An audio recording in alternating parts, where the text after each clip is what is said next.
Hello, welcome back guys to the Sport Motivation Podcast. Kali ini sudah kedatangan Mas Doni. Selamat datang Mas di Seoul tentunya. Makasih, good to be back. Akhirnya ya kembali ke alma mater nih. Alma mater, kampus kesayangan setelah 2 tahun ditinggalkan. Gimana kabarnya Mas? Syukur, alhamdulillah baik. Semua lancar, walaupun cuacanya nggak menentu ya, panas hujan ya.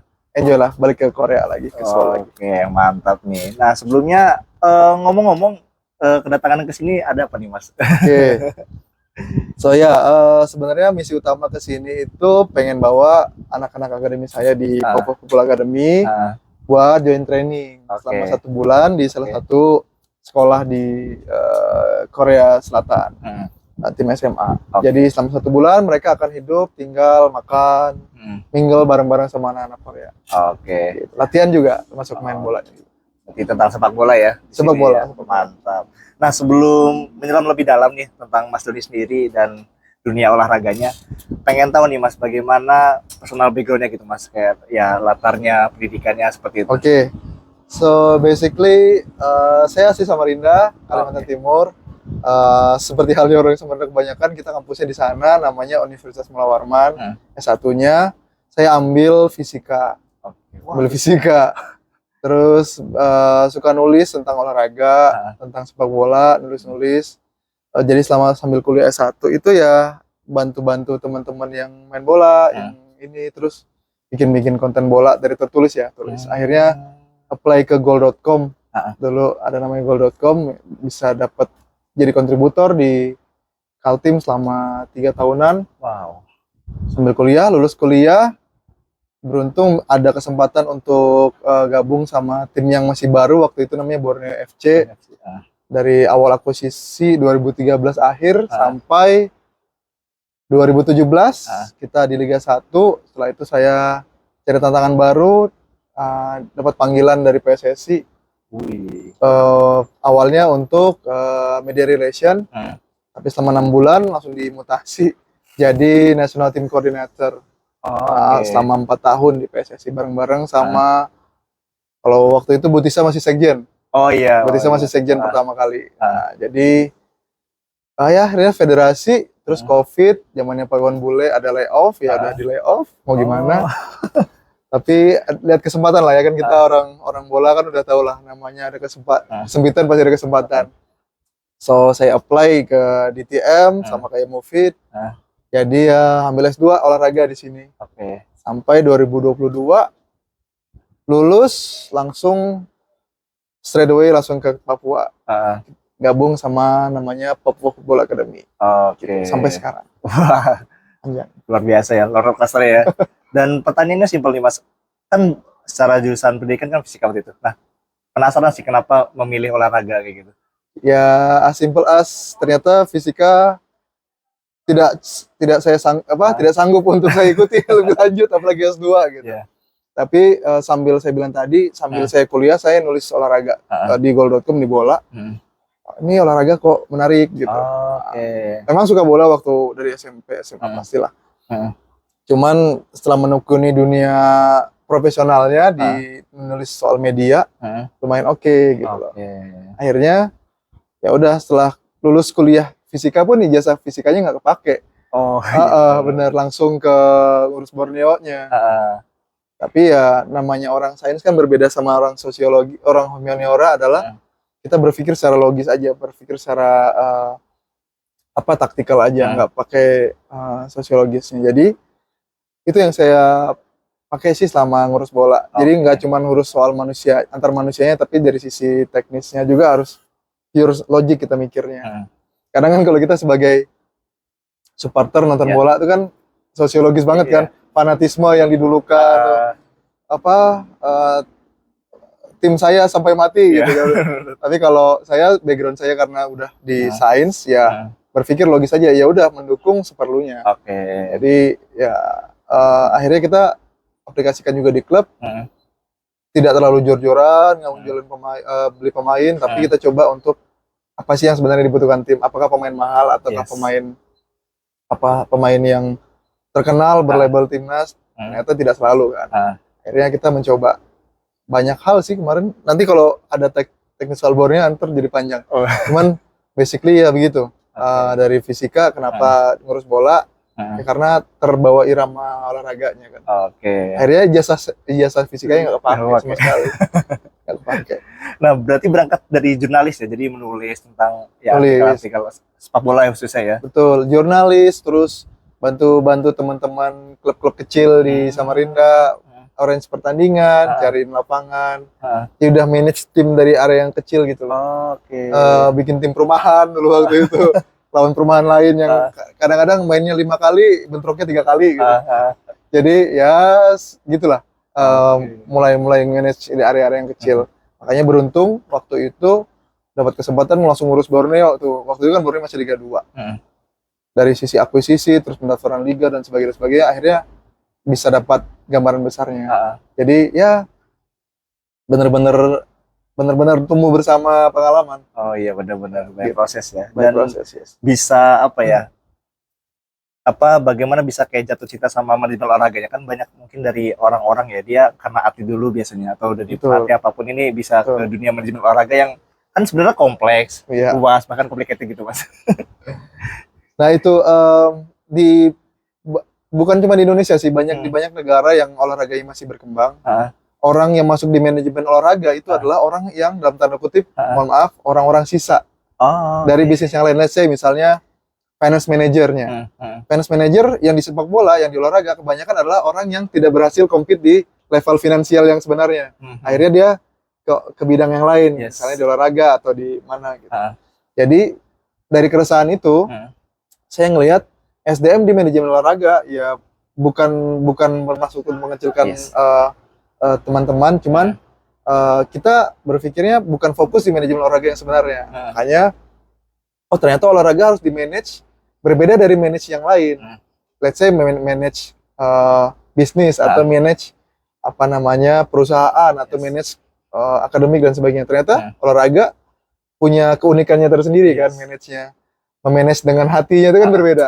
Beda kita manage neraca kantor sama neraca klub bola kan beda. Betul. Kita tidak bisa apalagi di negara-negara yang masih berkembang olahraganya tidak bisa melihat untung rugi dalam sebuah perusahaan dulu. Apalagi kalau misalnya klubnya masih kecil.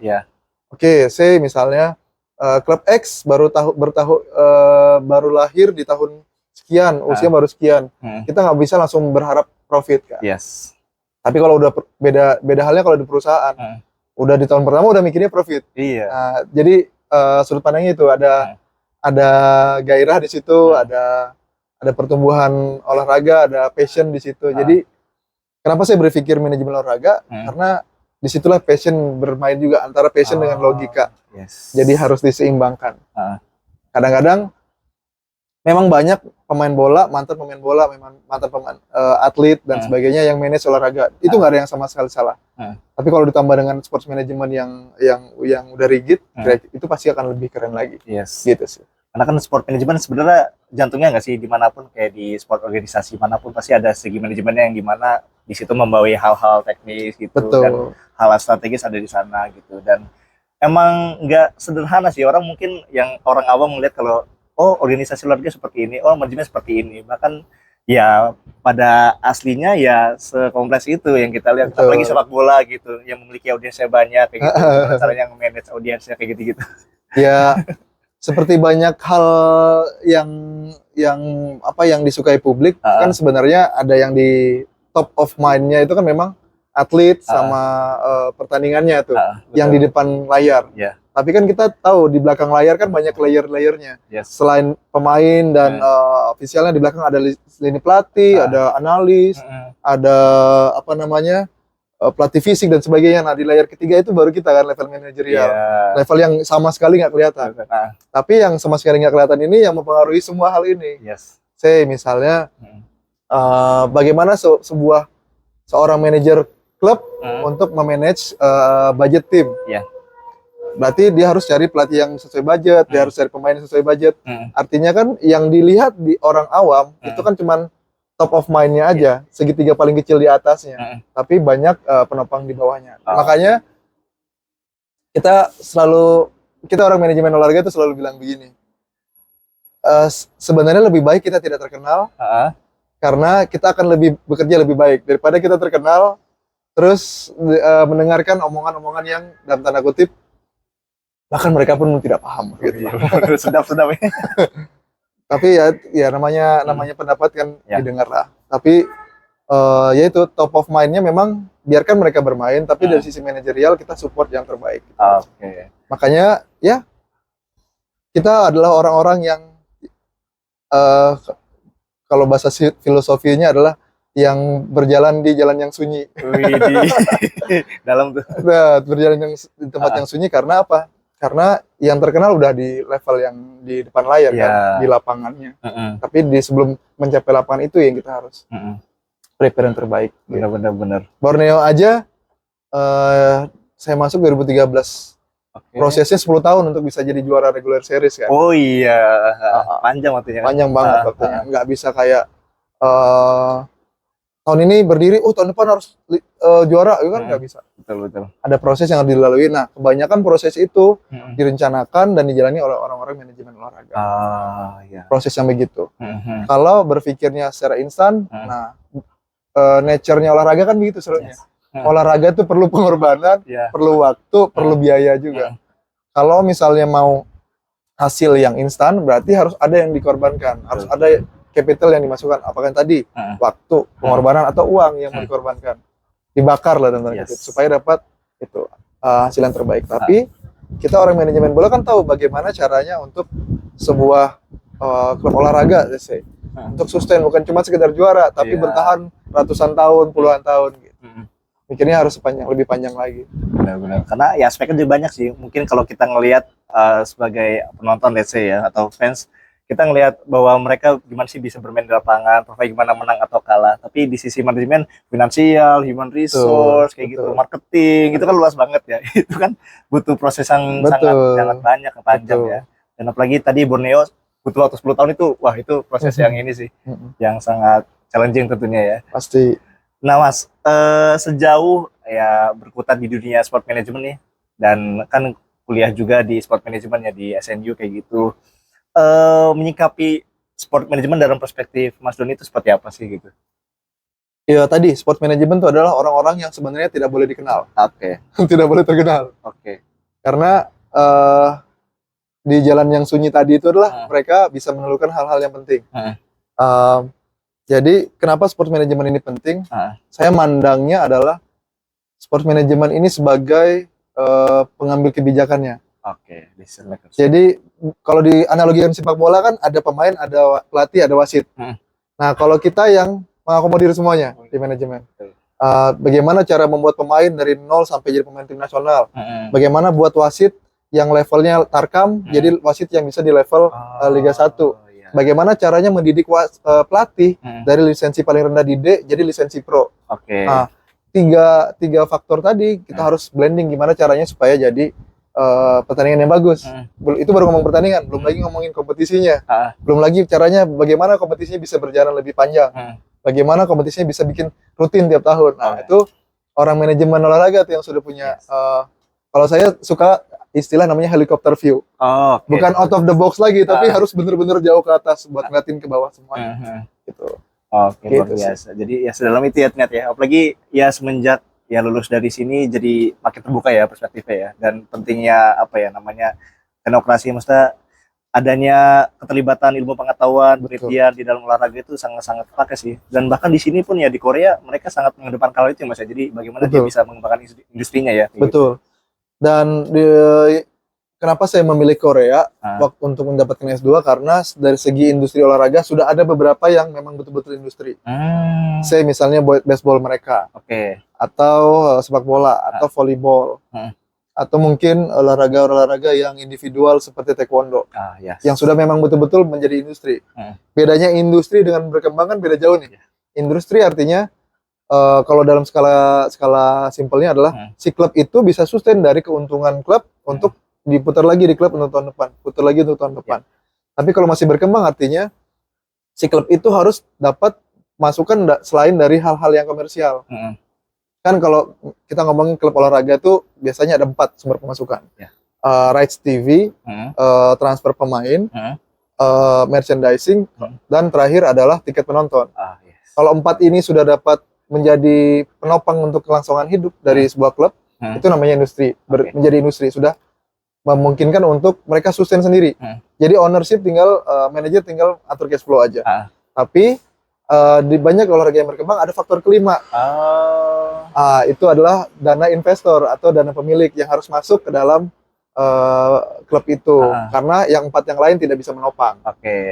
Nah, ini yang masih berproses kitanya. Makin kecil biaya owner untuk masuk dalam sebuah klub, berarti makin mandiri itu klub, makin dia berpikir lebih panjang. Pasti. Jadi ya kenapa di Korea, kenapa saya pilih Korea, karena sudah banyak tim yang bisa memperlakukan itu. Tiket masuk udah lumayan mahal, bukan mahal ya, sesuai, terus merchandisingnya udah jalan, TV rights-nya udah oke, terus bisa transfer antar pemain. Itu yang banyak negara yang masih belum bisa catch up di situ. Alright, gitu. Jadi ya sangat makin mendalam nih kita pembahasannya ya, yang related sama sport management. Dan tentunya penasaran juga nih Mas, pengen ngebahas tentang yang ada di bajunya nih. Di bajunya oke. Itu iya, bikin silau. Jadi kan ini kan akademi sepak bola Mas ya. Nah, bisa diceritakan nggak Mas sama berikut latar belakangnya kayak gitu? So, Papua Football Academy ini berdiri dari sebenarnya keresahan PT Freeport Indonesia.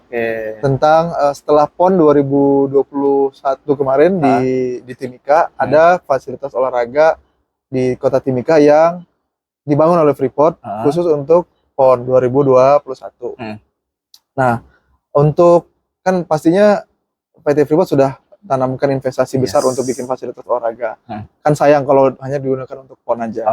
Akhirnya PT Freeport Indonesia mencoba untuk buat apa sih yang kira-kira kita bisa bikin untuk bikin aktivasi di fasilitas ini, namanya Mimika Sports Complex. Nah, dari PT Freeport keluar ide ada 2, bikin akademi atletik dan akademi sepak bola. Nah, kebetulan saya yang handle bagian sepak bolanya. Bagian sepak bolanya. Jadi kita membuat akademi sepak bola khusus untuk anak-anak Papua yang mempunyai minat dan bakat di sepak bola, yang memang punya bakat dan kemauan di situ. Kita sudah di tahun kedua, beruntung banget, kita mungkin akademi satu-satunya yang di Indonesia yang diresmikan langsung oleh Pak Jokowi di Agustus 2022. Sekarang sudah di tahun kedua mau ketiga, kita sudah punya angkatan kedua. Bahkan saat ini kita di Juni ini sudah dalam tahap scouting untuk ke angkatan ketiga. Ya, jadi masing-masing angkatan mereka akan dapatkan beasiswa penuh dari sepak bolanya, dari pendidikannya, sama dari well-beingnya. Itu sistem full asrama selama 2 tahun. Itu kategori usianya U13 sampai U15.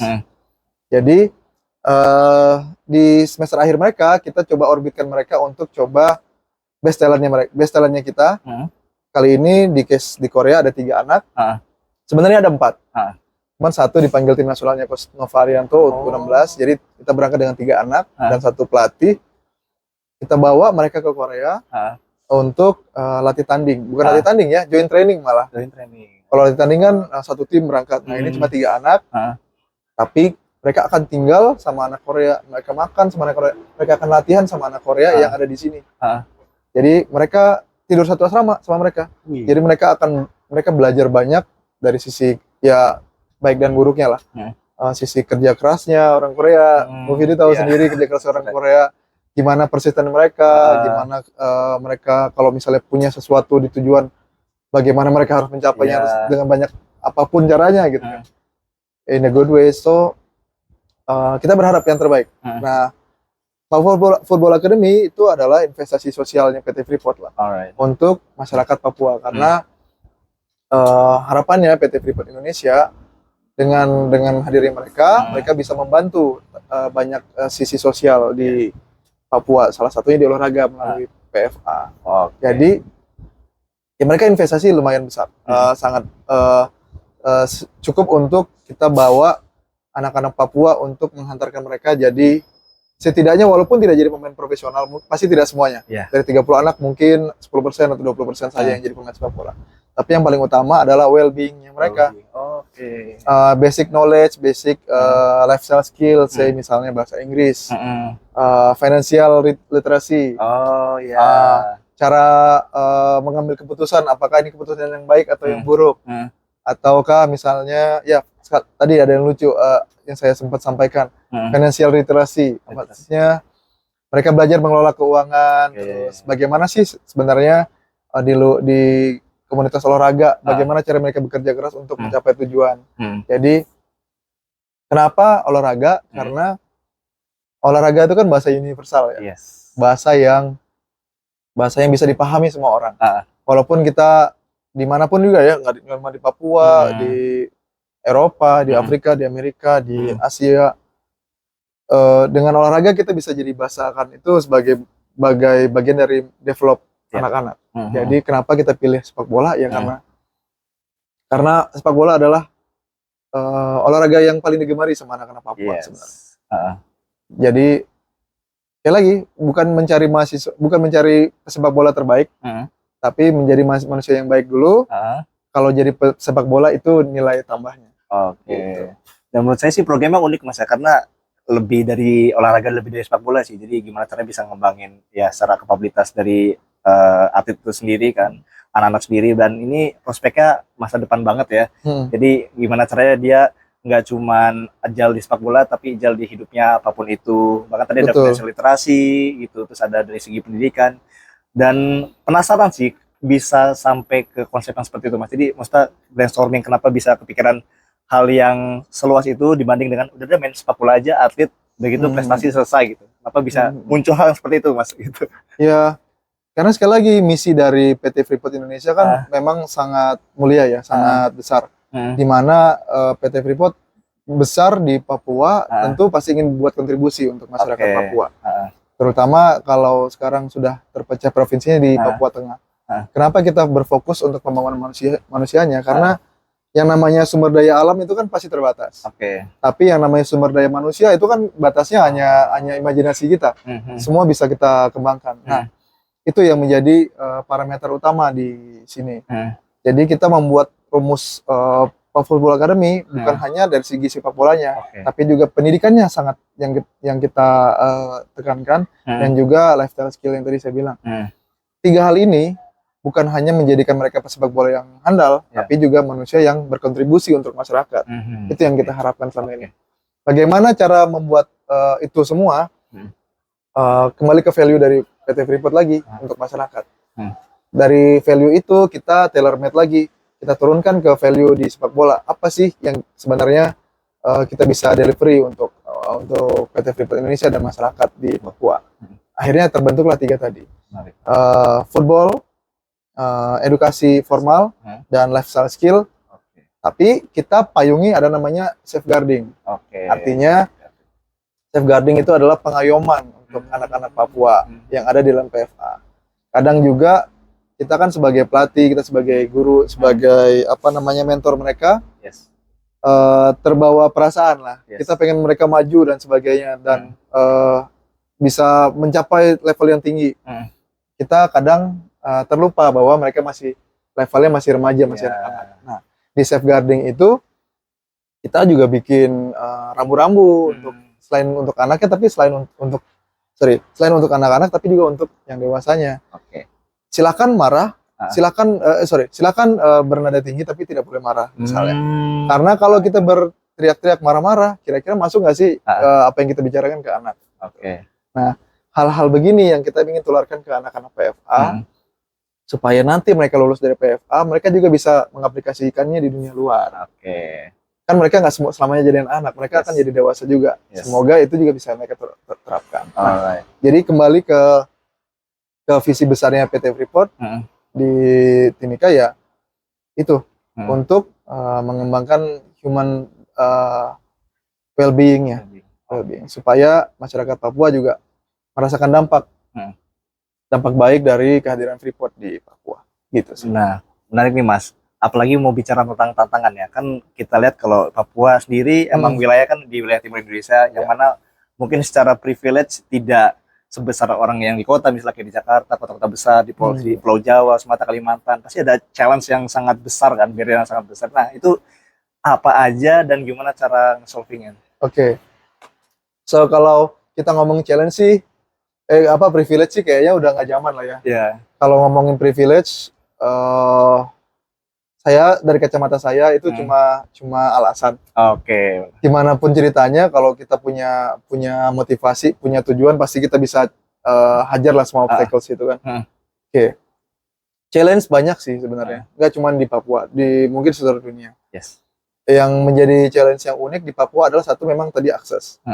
Bayangin aja dari Jakarta ke Papua 5 jam. Iya. Naik pesawat. Kalau 5 jam naik bis masih bisa lah ya. Ini 5 jam naik pesawat. Terus memang Papua sangat luas tapi masyarakatnya masih sedikit. Dari 6 provinsi cuma ada 6 juta di Papua. Sorry. Nah, itu jadi challenge yang lumayan berat juga. Tapi kita bagaimana caranya membuat program yang bisa merangkul semua area di Papua untuk mendapatkan best talent-nya kita.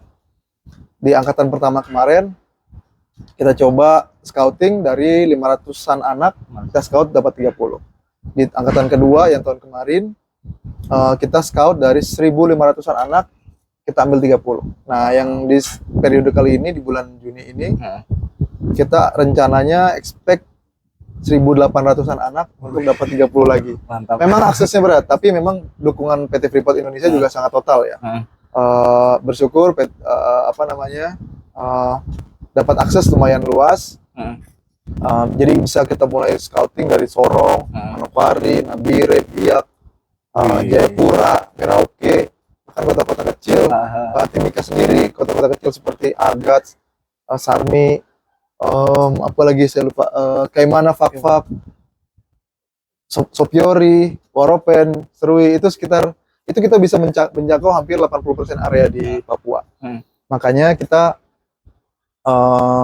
obstacle yang kita bayangkan tadi, kalau dengan komitmen penuh pasti bisa teratasi semua lah. Satu akses, yang kedua edukasi sih. Jadi karena edukasinya ini sebenarnya lebih ke arah anak-anak ini terlambat bermain bola. Kalau kita bandingkan sama di Korea itu anak-anak 8 tahun sudah megang bola bahasa kasarnya. 8 tahun udah latihan bola dengan proper, dengan lapangan yang oke, dengan pelatih yang dalam tanda kutip sudah berlisensi. Tapi unfortunately di Papua infrastruktur lapangan kurang. Yang banyak adalah lapangan biasa, terus sore-sore main bola seperti kita dulu. Betul, ya. Tapi mereka mulai latihannya adalah di usia yang terlambat, yang sudah usia harusnya development, di usia 10-12 tahun. Kalau mereka bisa latihan rutin dari usia yang lebih muda, tentu mereka akan lebih cepat. Padahal kita semua tahu bahwa bakat anak-anak Papua itu luar biasa. Luar biasa, setuju. Makanya kita mencoba nih, bakat anak Papua yang luar biasa ini kita coba padukan dengan programnya kita. Kira-kira bisa matching atau enggak, bagaimana outputnya nanti kita lihat nanti. Nah, sekali lagi kita lihatnya kan bukan saat mereka lulus 2 tahun langsung jadi pemain timnas gitu, enggak. Tapi kita bisa lihat bertumbuhnya mereka. Mereka di PFA cuma 13-14 tahun, terus 15 tahun udah keluar kan. Kita nggak bisa berharap 15 tahun udah jadi Messi nih, enggak. Kita berharapnya setelah nanti 15 tahun mereka akan survive di level sepak bola atau di level kehidupan. Mungkin 5-10 tahun lagi kita bisa lihat, oh ternyata anak PFA berbeda loh sama anak yang lain. Ternyata mereka punya nilai lebih loh di masyarakat. Nah, itu yang sebenarnya kita harapkan. Bukan cuma sebagai sepak bolanya aja, tapi di masyarakat dia seperti apa nanti. Menarik Mas. Panjang ya? Panjang, mantap ini. Jadi ya betul sih, jadi bisa ngangkat juga ya. Bahasannya adalah sepak bola dimulai dari Papua. Justru kalau menurut saya sih sangat prospektif ya. Apalagi sekarang udah bisa ke Korea, udah bisa kayak latihan bareng, ada program khusus. Jadi dengan waktu yang singkat justru pencapaiannya bisa secepat itu, dan menurut saya luar biasa sih. Ini patut diapresiasi sih. Iya, thank you. Dan harus diakselerasi sebenarnya. Karena kalau kita bareng-bareng sama teman-teman kita yang di Jawa, pasti akan sangat ketinggalan. Karena satu, sorry to say sekali lagi, mungkin bukan bermasuk masalah daerah. Saya orang daerah juga, jadi kebayang sih di Jawa itu kan pembangunannya sangat pesat ya. Kompetisinya banyak, terus liganya juga sebagian besar tim liga juga di sana. Kompetisinya bisa berputar sampai keren sih. Nah, kita di Papua dan di daerah-daerah lain kurang banyak begitu. Jadi kalau kita tidak mengakselerasi itu, kita akan makin tertinggal. Yes. Jadi lebih baik kita, kalau bahasa istilahnya saya, motong di tikungan lah. Kalau ngikutin jalan tuh masih udah ketinggalan karena teman-teman di jauh udah ngegas Iya, udah jauh, kita masih naik sepeda nih. Lebih baik kita nunggu di tikungan aja gitu. Jadi harus diakselerasi karena satu taktik secara individu mereka punya anugerah luar biasa anak-anak Papua. Baik dari kecepatan, fleksibilitas, daya ledaknya jauh luar biasa. Yes. Tapi karena sekali lagi fasilitas, infrastruktur, kompetisinya kurang, akhirnya itu yang membuat bakat mereka tidak tersalurkan. Betul. Nah, sekarang yang Reva coba bikin adalah itu dengan coba standarnya mereka, yang mereka punya, bakat yang mereka punya, tapi dengan dukungan penuh dari PT Freeport Indonesia, kita coba langsung akselerasi, kita boost di situ. Ya semoga sekali lagi dalam 3-5 tahun mungkin tidak akan kelihatan signifikan. Jangka panjang ya. Jangka panjang harus kelihatan. Oke, benar. Pasti kelihatan. Oke, nah lanjut ke pertanyaan terakhir nih Mas. Oke. Mau pengen tahu sih soal mimpinya. Jadi ya bisa di akademi ini atau di sepak bola atau sport manajemen apapun itu, mimpi Mas Doni itu gimana? Oke, pribadi nih ya. Yes. Oke. Kalau saya selalu bilang begini. Di dunia ini kalau mau mengibarkan bendera negara Indonesia dan menyanyikan lagu Indonesia Raya, caranya cuma dua. Oke. Satu dengan diplomasi politik, misalnya presiden datang dan sebagainya. Dua cuma dengan olahraga. Yes. Kan? Selain dua ini, kalau kamu mengibarkan bendera Indonesia terus nyanyikan Indonesia Raya di depan orang Korea misalnya, ini apa-apaan nih? Nah, jadi dengan dua cara ini, politik dan olahraga, untuk mendapatkan legitimasi dunia bahwa negara Indonesia adalah negara yang besar dari dua hal ini buat saya. Jadi yang utama di olahraga, karena olahraga selain mendapatkan legitimasi dari dunia, yang kedua adalah nation pride. Nation pride gede. Kita bangga emang sama pencapaian Indonesia di ranah politik, misalnya jadi apa, pemimpin apa dan sebagainya. Tapi kalau sudah di levelnya olahraga misalnya, itu kan bayangan nggak sih kalau kemarin kita juara ngalahin apa namanya Guinea kalau nggak salah ya. Oh, yang kemarin itu ya, yang kualifikasi. Udah tiga. Terus kita masuk Olimpiade pertama kalinya, itu mungkin Pak Jokowi langsung bilang besok libur ya. Ya. Itu karena semua orang euforia tinggi. Yes. Nah, olahraga nih sebenarnya unik, tools yang luar biasa kuat. Tapi banyak orang yang nggak sadar. Satu, menggerakkan hati orang. Bukan hati orang lagi, tapi hati sebuah negara gitu. Pride, nation pride. Tapi yang kedua, olahraga itu mempersatukan. Banyak cerita lah, banyak story, nggak cuma di Indonesia, di banyak negara yang lain, bahwa olahraga itu mempersatukan orang yang berbeda. Bahasa persatuan. Nah, mimpi saya adalah olahraga di Indonesia itu bisa sustain, bisa mandiri sebenarnya. Tanpa harus ada parameter lain di belakangnya. Jadi saya berpikirnya, impian saya adalah kita banyak mengibarkan bendera Indonesia lewat olahraga di banyak negara. Pengennya saya, nggak cuma di sepak bola ya, di banyak negara. Entah itu di cabang olahraga apa, nggak harus sepak bola ya. Olahraga perorangan, bela diri. Karena saya lihat potensi kita sebagai negara tuh luar biasa, besar banget. Saya hampir 2 tahun di Papua, selalu speechless sama bakat-bakat anak Papua. Ada yang anak gunung misal, dia naik turun gunung sehari 20 kilo kayak ngerasa santai aja. Padahal kalau kita orang bola mikirnya, nih anak kalau cross country pasti lewat nih yang lain gitu loh. Atau misalnya anak-anak pantai di Papua misalnya, yang dari Sentani atau dari Sorong dan sebagainya, yang tiap hari jalan ke sekolah lewatin pasir pantai gitu. Iya, bener ya. Itu kan ototnya udah pasti kenceng tuh. Itu kan bisa misalnya nggak cuma sepak bola, misalnya lompat tinggi atau lompat jauh gitu kan, atau apapun lah. Jadi banyak hal yang kita masih banyak harus gali. Ada yang lucu juga, misalnya ada cabur diving misal. Kan anak-anak Bajau yang di NTT atau di Sulawesi Selatan tuh kan, mereka bisa menyelam sampai puluhan menit gitu loh. Iya, anak laut itu. Anak laut. Itu kan kenapa kita nggak bisa olahraga renang, nggak menang gitu. Oh iya. Kita kan negara maritim. Contoh misalnya sepak bola pantai. Iya. Kan di FIFA kan ada tiga cabur yang diakui. Sepak bola, futsal, sama bola pantai. Oke. Indonesia kan garis pantainya salah satu yang terbesar di dunia. Iya.